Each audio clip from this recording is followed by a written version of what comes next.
Hi there. Welcome to this lesson on Further Pure Mathematics 2. In this lesson, we're looking at the exponential form of a complex number. But first of all, a few quick reminders. There are several different ways of representing complex numbers. The Cartesian form, z equals x plus yi. The graphical form, where you draw it on an Argand diagram. The polar form, which is very brief, and you just give the modulus and the argument of the complex number. The modulus argument form, which is much more commonly used, z equals r into cos theta plus I sine theta, where if you want to calculate r and theta, then r is equal to the square root of x squared plus y squared, using Pythagoras, and theta is equal to the inverse tangent of y divided by x, using trigonometry.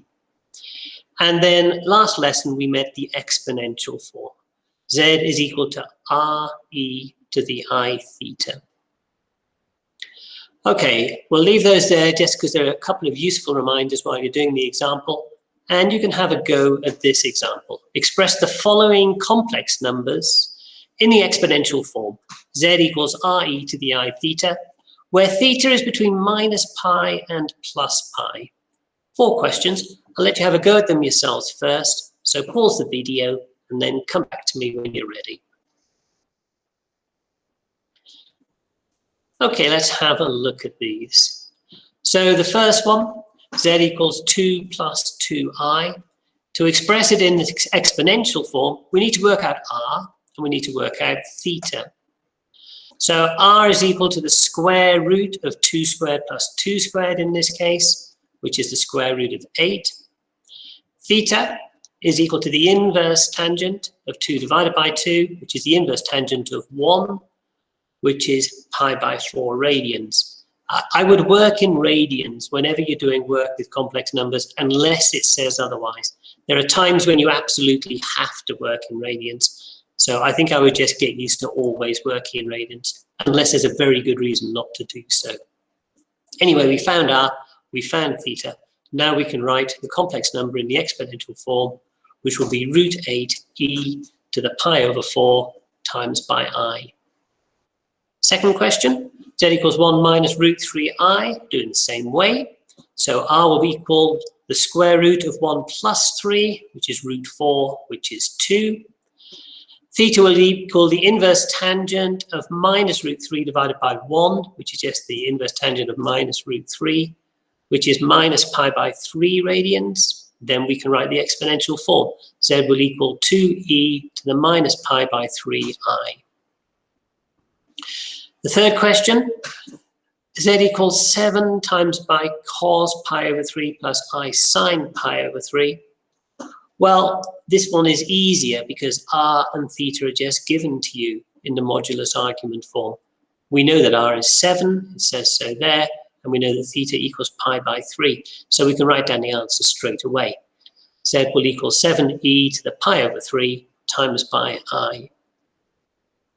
And the fourth question, again, we're told 4 for the modulus, and we're told the argument's pi by 2, but there is a problem on this question, which it is very, very easy to miss. The standard form for the modulus argument form must have a plus in the middle. It's r cos theta plus I sine theta.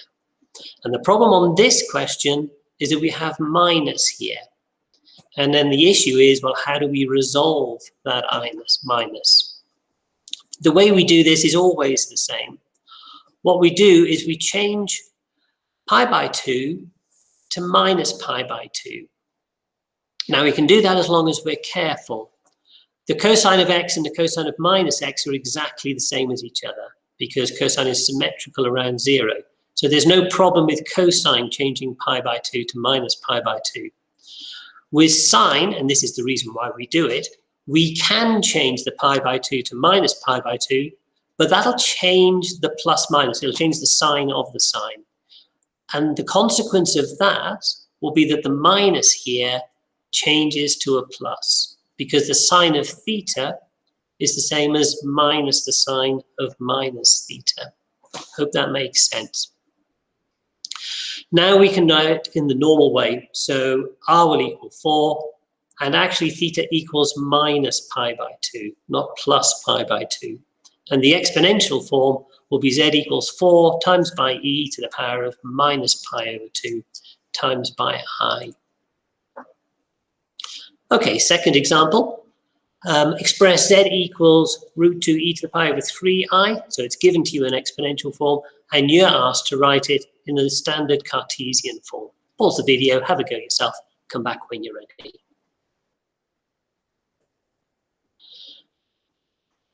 Now, x is equal to r cos theta and y is equal to r sine theta. It's quite easy to forget that. That comes from these two basic definitions. So x is r cos theta here and y is r sine theta here. Once you know that, or remember that, then it's easy to do. It means that x will equal root 2 cos pi by 3, and cos pi by 3 is cos of 60 degrees, which is a half. So that'll give us root 2 over 2. And y is equal to root 2 times by the sine of pi by 3. The sine of 60 degrees is root 3 over 2. So that will give us y equals root 6 over 2. Now that we know that, we can write the Cartesian form. So z would equal root 2 over 2 plus root 6 over 2 times by I. Example 3, again, we're given the complex number in exponential form, and we're asked to write it in the modulus argument form. The issue here is the size of the angle. So theta here is 22 pi divided by 7, but we're told when we write the answer, we must use theta in the range minus pi to plus pi. That's the only fiddly thing on this question. I'll let you have a go yourselves first. Pause the video and then come back to me when you're ready. Okay, let's have a look at this. So there's no problems with r. R is equal to 5. The issues are with theta. So theta is 22 pi by 7. We need to just reduce that so that it is in the range minus pi to pi. And the way we do that is take away multiples of 2 pi, multiples of 360 degrees. You can always do that.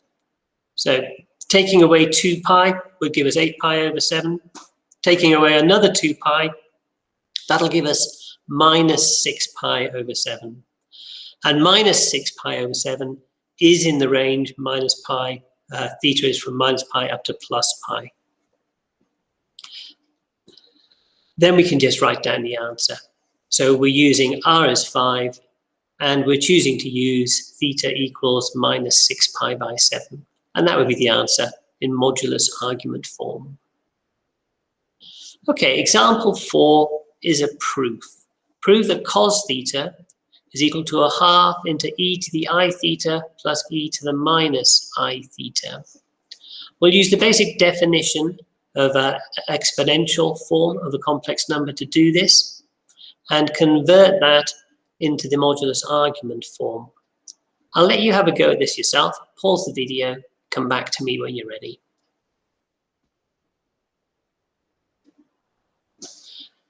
Okay, so we said that we would change this into the modulus argument form. So e to the I theta is equal to cos theta plus I sine theta. E to the minus I theta is cos minus theta plus I sine minus theta. And now we do something quite similar to what we had to do on the last question. So the cos theta and the sine theta, we won't do anything with that. Cos minus theta is the same as cos plus theta. Cos is symmetrical around 0. But the sine of minus theta is minus the sine of plus theta. So if we're going to change the sign of the angle, then we need to change the sign here as well, from plus to minus. Once we've done that, these two I sine thetas are just going to cancel out with each other, and that will just leave us with 2 cos theta, and then we're virtually at the answer. So dividing through by 2 will give us cos theta is equal to a half into e to the I theta plus e to the minus I theta, which was what we were asked to prove. Okay, that gets us to the end of this lesson. If you have the textbook, turn to page 26 and have a go at exercise 3A. Thank you very much for listening, and cheerio.